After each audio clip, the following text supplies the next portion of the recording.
Sebelum menonton video ini, tombol subscribe dan tombol notifikasinya, mengetahui video-video terbaru di akun ini. Terima kasih. Wabarakatuh. Jumpa lagi dengan saya Eko di sini. Kali ini saya ingin menyampaikan materi tematik kelas 6, tema 2, subtema 3 tentang unsur-unsur tarian. Dari ekobudoyo.com mengucapkan tombol subscribe Dan tombol notifikasinya, mengetahui video-video terbaru di akun ini. Terima kasih. unsur-unsur dalam tarian. Jadi seni tari itu adalah sebuah gerak dinamis dan berirama yang memberikan rasa atau nuansa tertentu kepada yang menyaksikan. Maka berdasarkan pengertian ini dapat kita ambil kesimpulan bahwa seni tari terdiri dari beberapa unsur. Unsur-unsur tari tersebut antara lain adalah gerakan atau wiraga, tema atau wirasa, iringan musik atau wirama, tata rias atau wirupa, kemudian tata busana, setting panggung, properti tari, dan lighting. Berikut akan kita bahas satu persatu mengenai unsur-unsur tari tersebut. Yang pertama tadi adalah gerakan atau yang disebut dengan wiraga. Jadi wiraga dalam bahasa Jawa berarti raga, yang dalam konteks seni tari biasa dikenal dengan gerakan. Tarian harus menonjolkan gerakan tubuh yang dinamis, ritmis, dan estetis. Jadi meskipun memang tidak semua gerakan dalam suatu tari itu memiliki maksud tertentu, gerak biasa atau gerak murni adalah gerakan dalam sebuah tarian yang tidak memiliki maksud tertentu. Sedangkan gerak maknawi adalah gerak dalam sebuah tarian yang memiliki makna mendalam dan memiliki maksud tertentu. Contoh dalam gerakan pada tarian misalnya tari Serampang 12, serta gerak murni atau gerak yang sekedar mementingkan nilai estetis, contohnya gerakan pada tari Saman dari Aceh. Berikutnya yang kedua adalah iringan atau wirama. Jadi di dalam sebuah tarian pasti dia akan memakai yang namanya musik yang berfungsi untuk mengiringi gerak penari.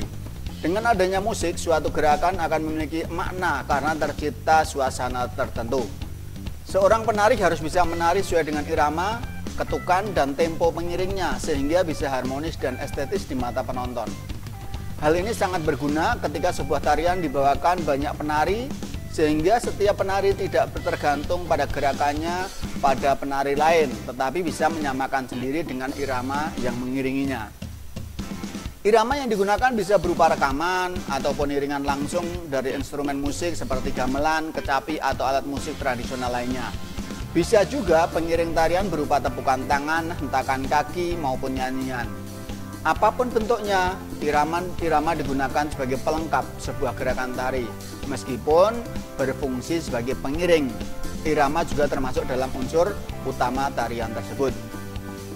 Kemudian yang ketiga itu adalah tema atau wirasa. Jadi di dalam menampilkan sebuah tari, seni tari harus bisa menyampaikan pesan dan suasana perasaan kepada penonton melalui gerakan dan ekspresi penarinya. Oleh karena itu, seorang penari harus bisa menjiwai, mengekspresikan tarian tersebut melalui mimik wajah dan pendalaman karakternya. Jadi unsur tari ini akan makin menguatkan suasana, karakter, dan estetika sebuah seni tari bila dikombinasikan dengan irama dan gerakan yang mendukung. Dengan adanya rasa dalam sebuah tari, penonton bisa makin mudah menangkap maksud tertentu yang ingin disampaikan oleh penari. Maka unsur rasa ini tidak dapat terlepas dari unsur esensial seni tari. Tanpa adanya rasa, maka tarian tidak akan dapat tersampaikan kepada penonton. Ya, misalnya karakter penari tarian itu adalah lemah lembut, tapi yang menarikannya dengan mimik muka yang sangar atau sebaliknya. Jadi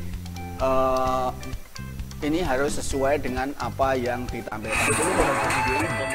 Dan tombol notifikasinya, mengetahui video-video terbaru di akun. Berikutnya yang keempat adalah tata rias atau wirupa. Jadi dalam menyajikan sebuah tari, semua penari itu biasanya pasti memakai yang namanya make up. Jadi wirupa ini merupakan wujud dan memang sesuatu yang dapat dinikmati dengan mata. Rupa bisa dikatakan sebagai tampilan tari, baik itu make up, kostumnya, ataupun aksesoris yang dipakai. Tidak mungkin sebuah pertunjukan tarian menampilkan penari dengan kostum dan riasan seadanya. Pasti ada riasan khusus dan kostum yang sesuai dengan tarian dan karakter yang dibawakan oleh penari. Ya, unsur ini mendukung terciptanya suasana tarian dan menyampaikan karakter serta pesan yang tersirat. Jadi propertinya atau pakaiannya itu harus sesuai dengan jenis tarian yang ditampilkannya. Berikutnya, yang kelima adalah tata busana.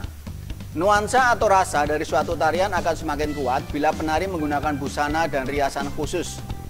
Unsur tari yang satu ini dianggap sangat penting bagi suatu pertunjukan tari, sehingga sangat jarang sekali, bahkan tidak ada satupun tarian yang penarinya itu menggunakan kostum biasa atau apa adanya, ya.